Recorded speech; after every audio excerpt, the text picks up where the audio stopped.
Hey everybody, welcome back to our New Testament challenge. Today we're here in Hebrews chapter 3, and today I want us to look at verses 1 through 6. And it says, "Therefore, holy brothers, you who share in a heavenly calling, consider Jesus the apostle and high priest of our confession, who was faithful to him who appointed him, just as Moses also was faithful in all God's house. For Jesus has been counted worthy of more glory than Moses, as much glory as the builder of a house has more honor than the house itself. For every house is built by someone, but the builder of all things is God. Now Moses was faithful in all God's house as a servant to testify to the things that were to be spoken later, but Christ is faithful over God's house as a son, and we are his house, if indeed we hold fast our confidence and our boasting in our hope." So this is what I want you to see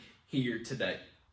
So what the Hebrew writer is talking about is here in this time that there was people putting a lot of stock in, and we see this today in biblical figures. Here he uses the example of Moses, and Moses was a great follower of God and a faithful servant. But this is the thing: Moses was a man, and man will fail you 100%. At some point, a man is going to fail you.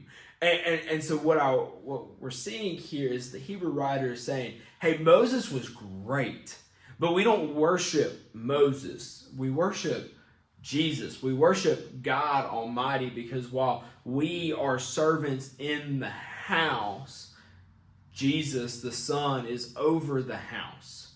So what I want you to see here today is oftentimes we put a lot of stock in faithful people who follow Jesus their entire life, and we hold them up on a pedestal, and sometimes we can worship him. There are a lot of mainstream pastors that people worship, and that's not right, because we're not called to worship man, we're called to worship God.